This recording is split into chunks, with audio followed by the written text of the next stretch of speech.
Okay, so last year I read a book called The Brave Learner by Julie Bogart. It's a popular homeschool book. I really did enjoy it. Gave me a lot of insight and a lot of excitement actually about homeschooling. And in there, she talks about this beautiful friend that they had while they grew up and were homeschooling their kids.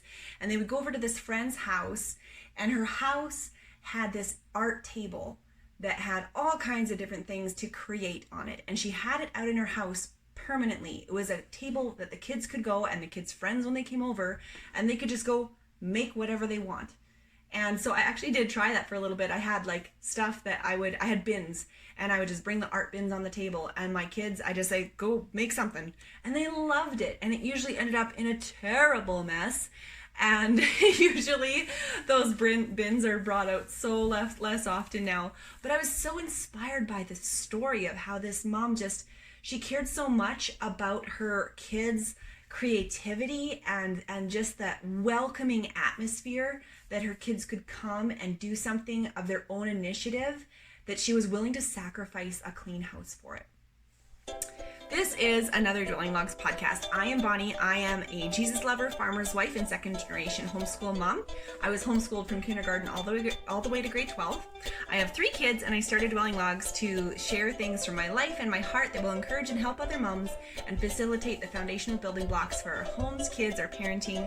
And today I want to continue talking about the tools that we have for homeschooling. So today is episode number 3 on a series of homeschooling tools that we have in our so-called tool belt.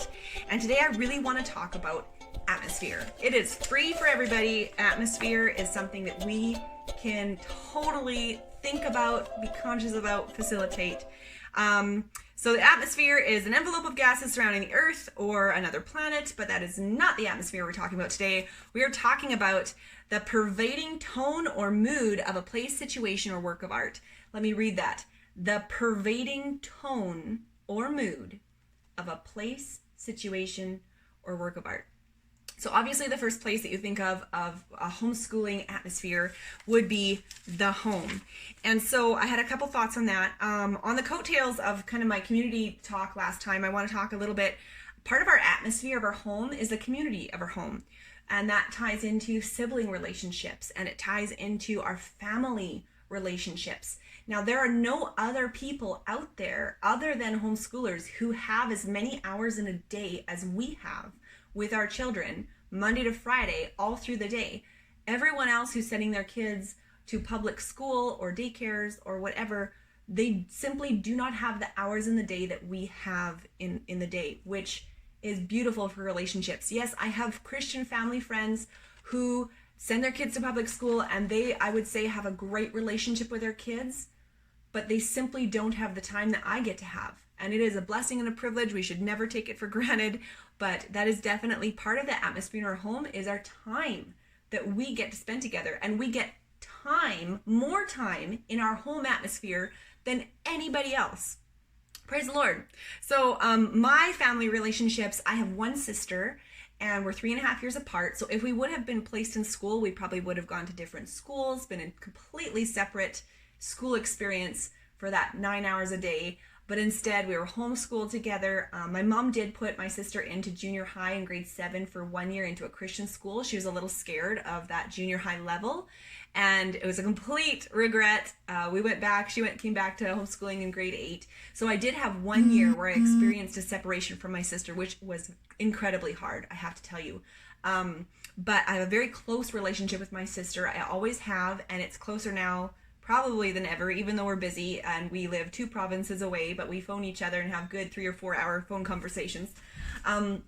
The ties with my parents are very close. I can tell my parents anything. We talk heart to heart. We're deep conversationalists. Our family has always been a deep family. Let's talk about our feelings and emotions and think about things very deeply. And we are not so much an argumentative family as much as a debating family, which can kind of get on my husband's nerves sometimes. It's like, oh, you guys are always debating stuff.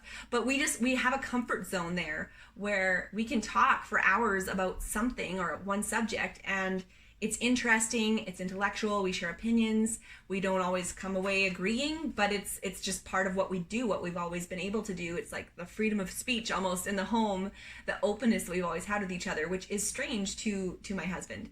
And so not every home can have that. And I have a great relationship with my parents. I talk to my mom almost every day. We encourage one another. I'm almost 32. I'm almost 32, guys. And my relationship with my mom in the friendship side has just blossomed. Like, we've always had a friendship, but now that I'm older, I just feel like that is just totally blossoming right now. And when you have, part of our atmosphere in our home are times like meal time, an intentional time with family, supper time. We don't always do like all our meals together, but on Sundays we have pancakes every Sunday, and that's our like family time together. And we have supper time together, unless Daddy has to work late. Sometimes Fridays he's home late, but that is our time together to share. If the kids eat really fast and they want to be excused, we usually say, well, not until everyone's at least had one helping and eaten it, because we want that time at the table to be a time of sharing and caring for one another, to talk to each other about each other's day, maybe even just to joke and be silly with each other too. Not always, stoic and serious, but it can be really intentional time. And I think nowadays, if we're not intentional about our time together in our home with our family, it can very easily slip away. Nowadays, you could be all in the living room and not spend time at all together, because we have so many screens, devices, phones, tablets, TVs, and when those are turned on, there's a disconnect. Now, we have family movie night every Friday, and I love it, and I count that as family wonderful time together. I love it. But it isn't the same as a family games night where we're laughing and joking and being silly and learning and having fun with one another. And that's also not the same as our long car rides where we're all talking together or singing together. And that's different than our meal times when we're visiting around the table, talking about each other's days. So I think that there needs to be an effort from us to be conscious about those family times and to make sure that we make space in our atmosphere for those intentionally, not accidentally.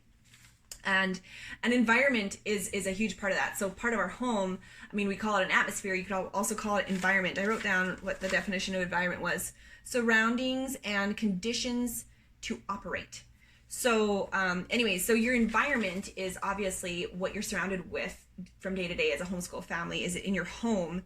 And there's some different things here. So everybody's home is going to look a little different. Let's talk about the homeschool room. I have a homeschool room. We don't ever do school in it. It's a good place to put away my books and put away kind of the mess. Our printer is in there. So homeschool rooms are great, and if you use them, great. They don't need to be. Don't think that you can't homeschool because you don't have a space for it. Because before a homeschool room, my school was in a tiny shelf beside my kitchen cupboard, and we schooled on the table. We still do the majority of our schoolwork and worksheets on the table or on a clipboard on the couch. In the summer, we'll be outside on the trampoline. Growing up, there's a few different kind of transitions. When I was in kindergarten, I remember doing a lot of school sheets, like worksheet school at the table. In grade 3, I went through a phase where I really wanted to go to school. I was just begging my parents, please let me go to school for grade 3. And actually, that was the year that my sister went to junior high. And so anyways, I was really having a hard time this year. I had made some friends who went to the Christian school, and I just really wanted to go. And so my mom actually found an old school desk, and she brought it into the kitchen. And then so I did my school at the school desk for that whole year, and I loved it. It was like, I felt so special. I was like, oh, it's like real school. I get to like put my stuff in the cubby and get my pencil case. And my mom would sometimes buy us backpacks and things that like you really need when you go to school. But she was trying to make my environment something that was enjoyable and help, like, worked with me, got my feedback and tried to be really conscious of how she could help me enjoy homeschooling. Now I have to say it was mostly just for that 1 year for struggling if I really wanted to go to school or not. But yeah, I remember that happened 1 year. And as I got older, so in middle school, we actually moved houses, and we had space in our office to have a countertop installed, which my dad installed. And that was our school desk. I had one side, my sister had the other. And so we did have a school room, an actual school room for that. I guess it was almost 2 or 3 years we were there. And we did actually do most of our school there. Sometimes we'd bring it down to the kitchen if we needed mom to help us with something. But a lot of our work was starting to get very independent. And so we would be at the schoolroom a lot. We had good light in there and it was really enjoyable. Moving into high school, I pretty much was on my own and with me and my books to learn all my stuff for high school because it was a little over my parents' head. And so I had to be all very self-motivated to make my own environment and atmosphere. And I remember oftentimes when I had to do my science, I would oftentimes go outside and my parents had this wonderful flower bed. It was like this kidney or peanut shaped flower bed out in our backyard with this huge boulder rock in it. And the rock had like a flat space with one little area that kind of went up, and it was like a perfect seat. And so I'd go out there with my science books and I would just like sit in creation while I did my science, and I got fresh air and it'd get me off the sleepy couch, and it was really a matter of me trying to find where I could work the best. And so that was definitely, something that's really cool. You're not bound to a table. A table's fine. If you're that type of person who, your kids want good blood flow and concentration, maybe you need the table. But just know that you're not bound to a schoolroom. You're not bound to a table. You can go outside. You can, make a fort, take flashlights inside a tent and do schoolwork in there. So there's definitely a lot of different environments within your home that can help your atmosphere. So environment is almost more physical. Atmosphere is almost something that you can't really see. It's the mood and the tone of it, right? So anyway, so I think that that's really important to remember. And for your kids to take ownership, listen to your kids, give them a choice. Hey, do you want to work on the coffee table? Should I get the beanbag chairs and we can go sit there this morning? Or do you want to go work on the kitchen table? Or just helping them have involvement in the choices that you're making for your atmosphere and your environment, because that's going to help them take ownership of it. And it's going to help them as they get older and they get more independent. It's going to help them take ownership and be able to create their own atmosphere that they're going to need. Part of us as homeschoolers, we are teaching our kids how to learn. We are preparing them for the adult world or the college or university world, if they so choose that, by knowing how to learn. And part of that is learning how they need their environment and atmosphere to be, because everybody kind of learns a little different. And so if they can start to take ownership of that, if you can help them take ownership of that when they're little, then it'll follow into their older grades as well. And I know everybody's got a different situation. If they got little kids, if they got teenagers, everybody's got a different situation. Something else about your homeschool atmosphere that I find is a big deal is, especially having little kids. So my oldest is 6.5. And one thing that I find is a real game changer is when we start the day with Bible. And I've heard of other people post that before, like, oh, you got to start the day with Bible, otherwise the whole day's a wreck. Whatever, you can take that or leave that. But there is something amazing and wonderful about doing Bible before you start your day. And even if your day is a wreck, at least you did Bible. At least you spent time in God's Word and you talked about it. Like sometimes if we do Bible and then, half an hour into our school or worksheets, we got tears and everything else, maybe the rest of the day is a schmoz, but at least we got that first wonderful morning time in and we dedicate our brightest minds to it. We usually do Bible over breakfast. So we do breakfast and Bible at the kitchen table where I read and talk while the kids eat. And then if there's any work that they need to do, copy work or anything like that, then they do that after they finish their toast or whatever. But that is something that's really significant. Another thing we do, I have littler kids. Again, I can't speak a whole lot as a parent of high schoolers. I was a homeschool high schooler, so I have that thing in my mind of that experience. But as a mom of smaller kids, another great thing that we do is we start our day with our morning basket, and we start our day with cuddles on the couch. So usually it's either Bible or cuddles first, but usually like once it's table time, once it's breakfast time, we have Bible there, and then either just before that or just following that, we'll do morning basket, which basically has our library books in it. It has our reading books. It's our time to just wake up slowly, cuddle with each other, and just sit on the couch and do school. And you can get a lot done in your morning basket actually for your different subjects, especially science and history and things like that. Things that aren't worksheets, we kind of do in our morning basket. And it's a really precious time, and it can be viewed to the kids as not school. It's not the hard part in the day. And so you can change things up like that. Not everything has to be sitting up and paying close attention. And even when your kids are older, you can read them their science or history lesson. Even if they are at an age where they can be independent, if they're just dragging their feet, if they're struggling, if their atmosphere just seems like daunting and hard every day, take them to the couch, pull them over with their science book and say, I'll read your lesson today. Just sit and cuddle with me. Mommy will read it. Even if they're like in junior high, high school, I would have loved it if my parents would have read to me all my lessons in high school. I would have loved it. I was the youngest, so they would have had time. My sister was already out of the house. I was the last one. So anyways, the other thing, and kind of my last bigger point that I want to talk about today, is attitudes. So attitudes are huge. And when we think of attitude, we right away think of bad attitude. We right away think of our kids and those drag their feet days or those grumpy days. Sometimes it's the crying days. You know, kids have attitude, and it is just a daily thing. We can't help it. It's gonna happen.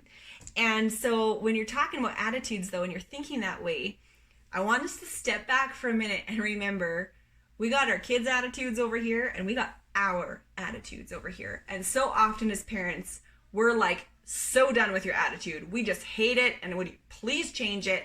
Whereas like we're not looking in the mirror right here. We're not looking at our own face to be like, wow, my attitude stinks. And I've always taught my children that attitude is a choice, that they can change it if they choose to. And I believe that for myself, but I also have to practice it myself. If I'm always getting after them about their attitude and that they better smarten up and change it, they need to know how to change it. They need to see it modeled. So if I can change mine and they can see that I can change mine, they will copycat it. Like actually this morning when I said to my kids, do you want to work at the coffee table or do you want to work at the kitchen table? They chose the coffee table. We're not allowed to have milk in the living room because there's been so many spills. My oldest son, he got milk. He put it on the living room table. And then he started to push the couch towards the table because he wanted to be comfy while he worked. And he was kind of getting frustrated with the couch because it's heavy and he's 6.5. So he's like, and he's starting to really have a bad attitude. And sure enough, doesn't he smack the coffee table? The milk spills. And I'm like, okay, you guys, you know that you're not supposed to have milk here. Get this milk to the kitchen table. Get your work to the kitchen table. If you want to work here, there's no milk. You want milk, you got to go to the kitchen table, blah, blah, blah. Anyways, and then he was really getting a really frustrated attitude while I was speaking to him and kind of reprimanding him. And I said, you need to change your attitude. And my youngest son, my 4-year-old son, was like, well, Mom, you too. And I was like, yeah, me too. And so I said, you know what? Let's reset. We can set the reset button on this day. Let's start again. And I changed my attitude. And I said, you guys, all right, fresh start here. And they copied me. Now, imagine in your minds right now an awful homeschooling day when you have fighting or tears or things just aren't going the way. Imagine if you had the capability or the tool to say, okay, we're going to reset. And if Mom and the kids could really honestly reset their attitudes and turn that awful day into a brand new start. Imagine if you had that tool. It is possible, but we have to model it. If we don't model it, our kids won't learn how to do it, and you'll never get out of the rut. So I think it's really important that we as parents model our attitudes and our ability to change our attitudes. There's no perfection here. I still get upset, but I need to model the ability to change it once that consciousness sets in, and the ability to say sorry, the ability to change my attitude and say, you guys, I was wrong. I got upset. Let's start afresh. I'm sorry. Like apologize, just humble yourselves, And if that's really hard to say because you just want to be that authority figure to your kids all the time, pray about it. Pray for humility because we need that in our homeschool, in our environment, to create the atmosphere that we need in our homeschools for our kids. And this is advice, you guys. This is advice I think that's totally applicable no matter what your homeschool style. Going outside and doing child-led things and kids taking ownership, that's very like unschooling language, which it totally could be. But it's also stuff that is beautifully paired with the traditional homeschooler, with the schedule for 9, 10, 11, 12 o'clock in their planner and the table time. And it's beautiful for the Charlotte Mason homeschooler and the Montessori homeschooler. And so I think that there's so many ways that we can implement this no matter your homeschool style. So I'm going to wrap this up, this episode about atmosphere. I hope it was encouraging to you. If you haven't listened to the previous episodes, I will link them below if you're on YouTube. If you're on the podcast, just go back. The previous 2 episodes to this will be the other tools I've talked about. There was community, and the first one was curriculum. And so I have one more episode in this series planned, and that will be on my next podcast post. And until then, I hope you have a wonderful homeschooling day and a great homeschooling week.